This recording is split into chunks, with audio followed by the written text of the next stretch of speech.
Welcome to the Impatient Entrepreneur Podcast, a show where we hear from entrepreneurs and business owners who are chomping at the bit to make their mark on the world. I'm your host, Lauren Quidar-Cockrell. Now, let's hurry up and get to the good stuff. Hi, everyone. Welcome back. Today, we have Greg DeVore, the CEO of ScreenSteps, which is a software platform for knowledge transfer. And I'm really excited to dive into that today. Greg, welcome to the show. Thanks so much. It's great to be here. So tell us, you have an interesting background. So let's go back in time a little bit before we get into the official questions for the day, and just tell us the genesis of ScreenSteps, but then take us back in time a little bit and how all this came to be. How do we end up here? How did we get here? Yeah. So I do have a different background. I'm the CEO of a tech company, but I have a music degree. And I didn't study computer science or business or anything like that. I graduated from the Berklee College of Music with a degree in film scoring and worked in the film scoring industry for a while.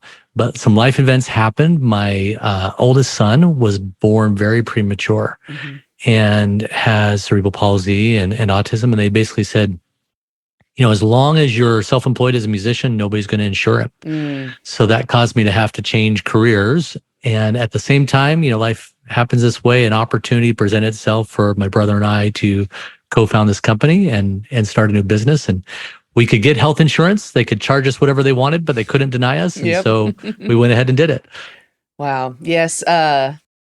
It's the necessity, the mother of all invention. Yep, exactly. Well, that's. I have more questions to that, but first, let me just ask the official question, which is, Greg, are you an impatient entrepreneur? I am impatient. I have been forced to be patient over the years. But common answer. Yes. Well, good. You're in good company. How is it working with a sibling?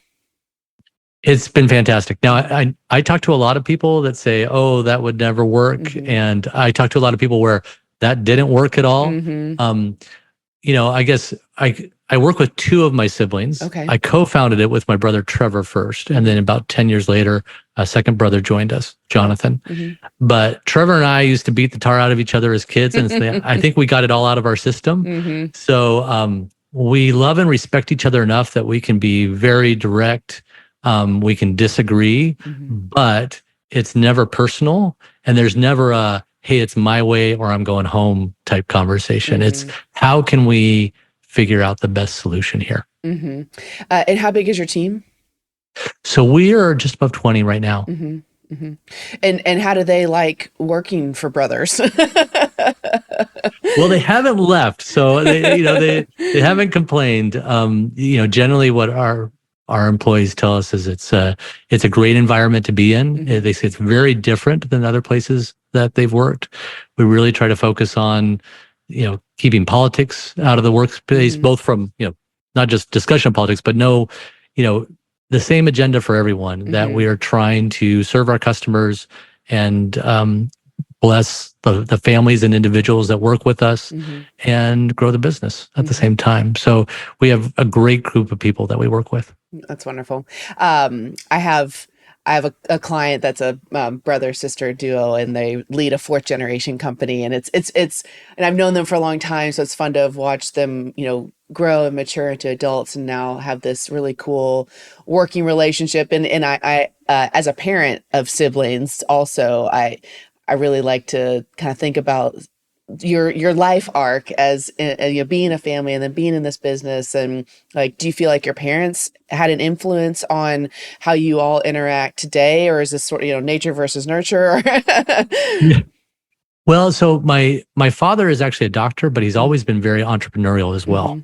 He's always doing new things, and my mother really instilled in us as well, both my mother and my father, that whatever we decided to do, we could be great at. It wasn't like you have to go down this path.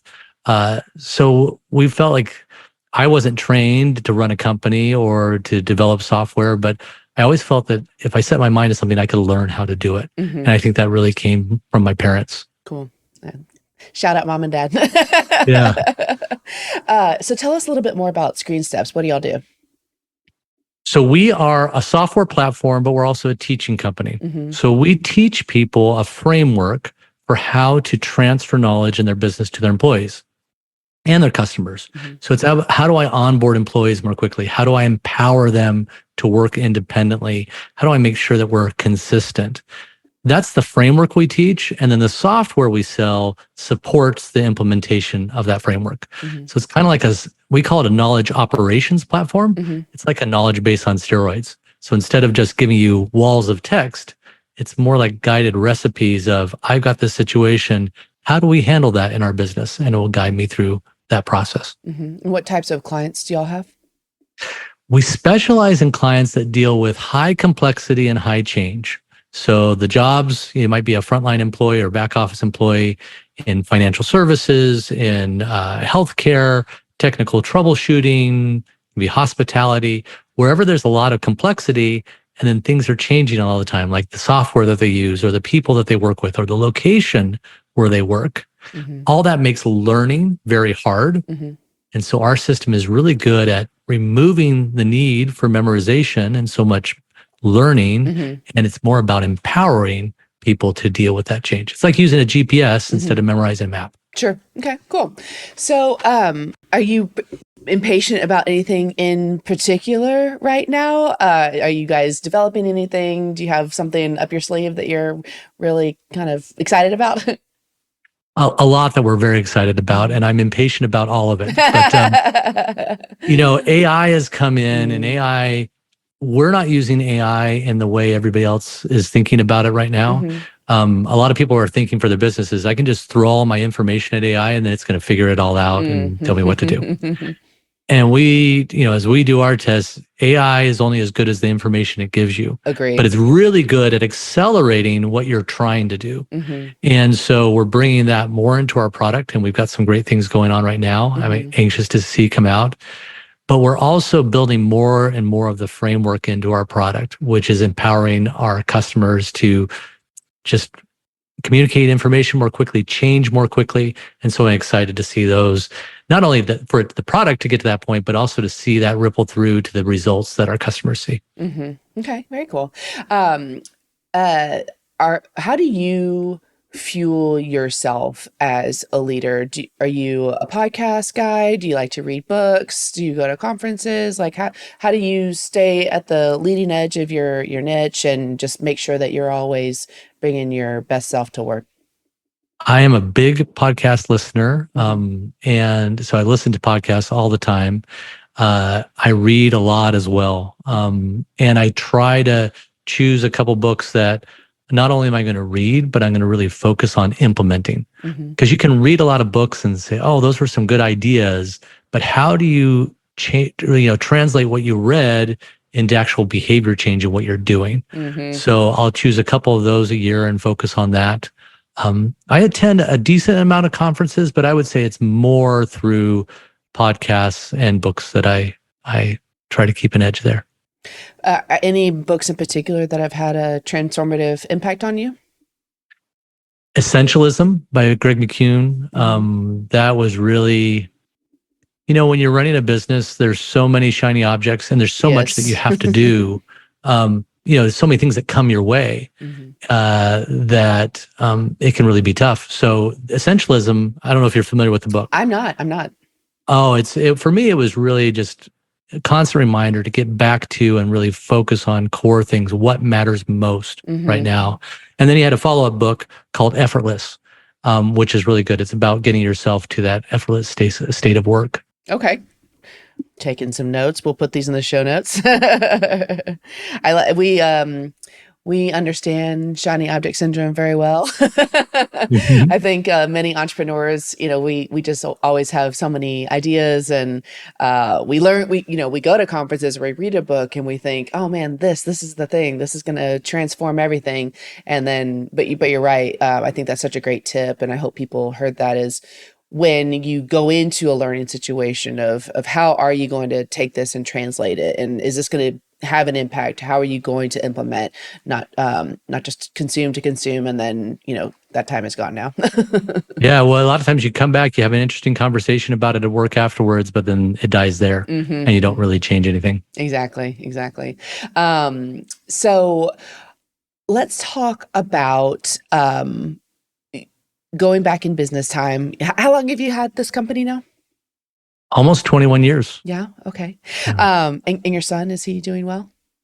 He's 24 years old, Wow. a real happy guy. Great. He'll be with us for the long haul, but he's doing well. Good. What a cool thing, that he is the genesis for this business too, and that you're, yes, you needed insurance to help him survive and thrive, but then you're taking that and putting so much good in the world and supporting all these companies and their team members, and this ripple effect that his arrival here has had. Yeah, well, it's funny. You can have a life plan, and then oftentimes the life changes that plan, and it can seem like a major setback. But then you can often see that it's actually a door opening that you hadn't anticipated. And if you're just willing to walk through it and start complaining about, hey, my plan got all shifted around, some good things can happen. Well, thank you, Greg, for perfectly teeing up my next question, which I'm sure there's been a few of those in this company trajectory. Can you tell us about a time in the business life of your company where y'all felt like the rug really got pulled out from underneath you, and something has happened and you're just like, oh my gosh, I don't know if we are going to survive this, but looking back, you realize is one of the best things that could have happened to y'all?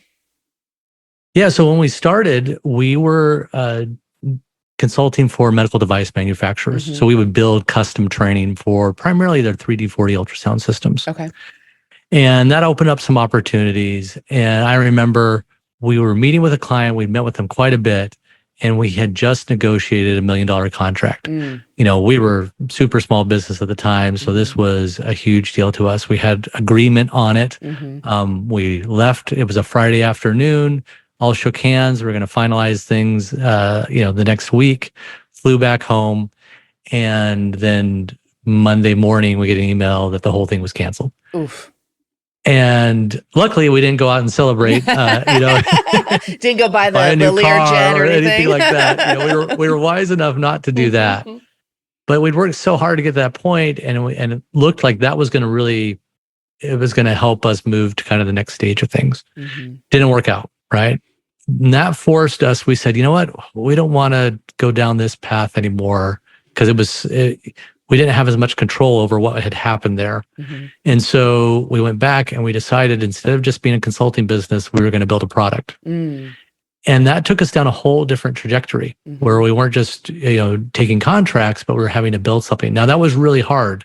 It was very different going from big contracts to selling. We started selling ScreenSteps for $20 one-time fee. It was a little desktop utility. That was a big shift. And now it's changed a lot. It's enterprise level software.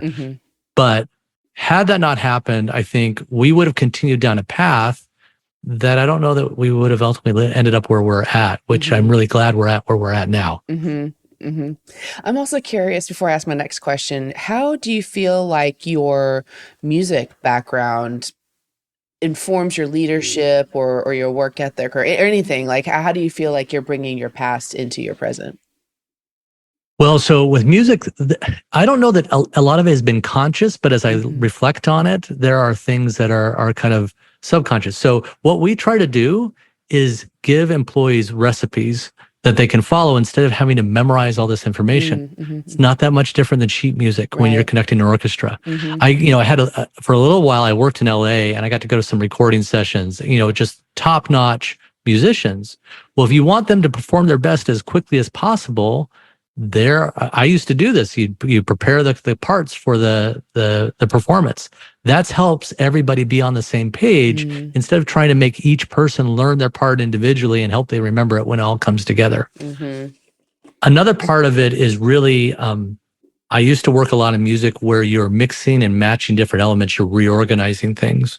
And that has influenced a lot of the way we design our software. And when people are creating procedures, it's more modular. and you can move things around. It's not just a linear type thing. And when you're arranging music, when you're composing music, especially in modern digital workstations, composing software, it allows you to do that. It's not this linear process. So I don't know that was intentional, but as I look back on it, I think that influenced it a bit.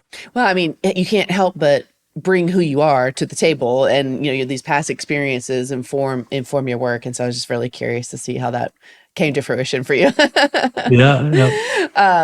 So as you look back at and you have these siblings you work with now too, so this is probably extra poignant. But when you look back at when you were young, and you think about your personality traits, was there one that you felt was a weakness or made to feel was a weakness, but flash forwarding to today as a parent and a leader and a CEO, where you feel like it's actually your superpower?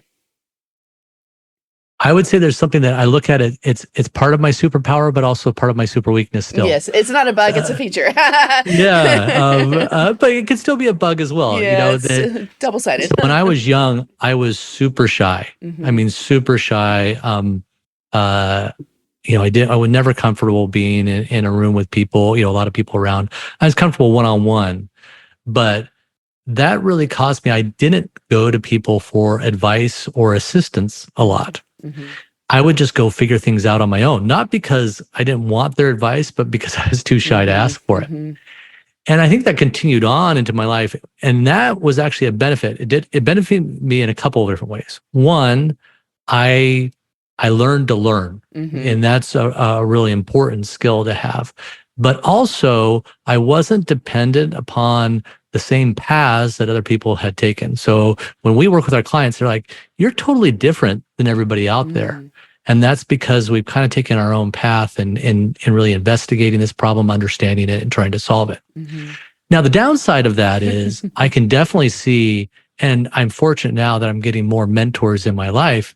When I was younger, I could have used mentors to guide me, not to just tell me like, this is what you have to do, but to really guide me in things. And I think some of my progress and growth was slowed because I didn't seek out those mentors probably as I should have. Sure. Yeah, I can see that. I mean, I'm more comfortable asking a lot of questions now than I used to be, certainly. But he was like, oh man, I really don't want anyone. I don't know what that word means. I'll look it up later. I don't want to, I don't, is that a word I'm supposed to know?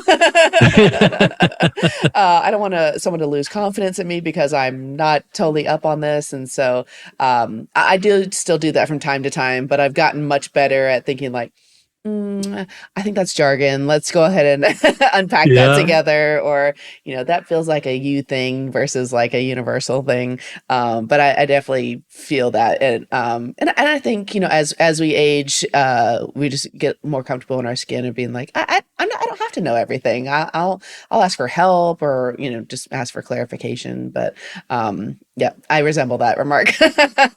But go ahead. We think so much when you're younger, you think like, I'm the only person that doesn't know what I'm doing. Yeah. And then you get older and you realize, oh, nobody knows what they're doing. Nobody knows what they're doing. And then you're a little more comfortable seeking for assistance. Yes. As once I figured out we're all just like three toddlers stacked up inside of a trench coat. Like, yeah. Like we're all winging it here. Let's ask for assistance here. I love that. But you're right too. For every superpower, there's certainly the kryptonite that is a piece of that. It's what makes us so strong can also be our downfall. And so, very, very poignant observation there. What kind of advice do you have for our listeners that they can take, today, if possible, to make their lives and businesses stronger and better? I would say if you're running a business, you're working a business, remove the need for memorization and relearning. You want to learn. What you don't want to have to do is relearn something because you forgot it. And there's another great book called The Checklist Manifesto. And the Checklist Manifesto, they did a study up in, these were surgical centers. It was with the World Health Organization. And they found it wasn't better training that led to better medical outcomes. You needed training as a basis. But a simple checklist, because it removed the need for that memorization, it triggered the right behaviors, led to dramatically better health outcomes. Mm-hmm. Well, the same is true in a business. The more that you can build a checklist, you can build a recipe and write down that information in a way that it can be used by someone else or yourself so you don't have to relearn it. You open up so much bandwidth in your business. Mm-hmm. So, for example, we hired a couple months ago, we brought in a new chief customer officer. Mm-hmm. On day 2, he took over all of our support. Mm. And that's because we didn't have any of our support processes stuck in people's heads. Mm-hmm. Mm-hmm. They were down in a place where so when he comes in, he instantly added value to the business.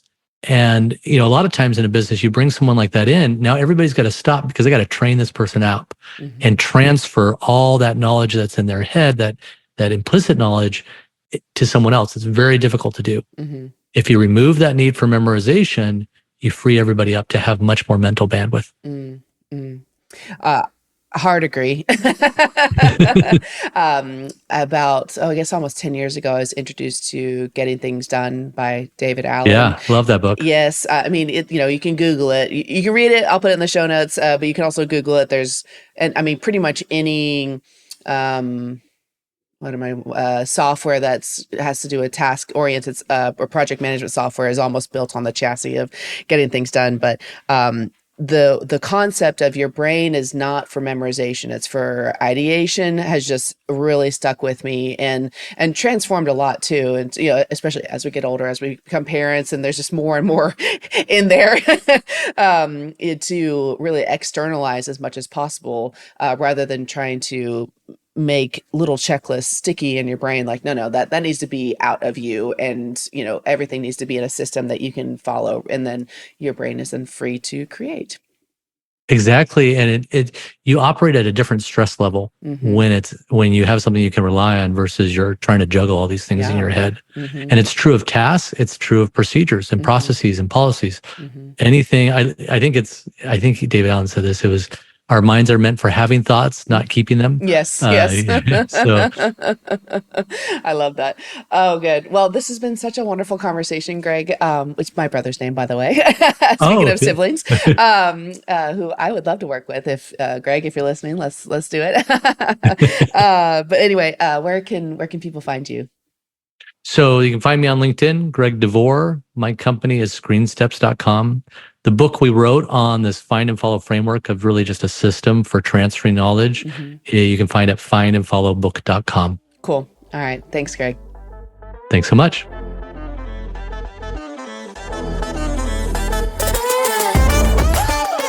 Thanks for listening to The Impatient Entrepreneur. Love the podcast? Be sure to share it with a friend or colleague and give us a 5-star review. You can also chat with us on Instagram or Facebook at The Impatient Entrepreneur Pod. Want to star on a feature episode? Head over to the impatiententrepreneur.com to inquire. Thank you to the team at Quidar & Co. for believing in me and bringing this podcast to life. And thank you to Carson Childers for mixing and editing this episode. I can't wait to see you next time.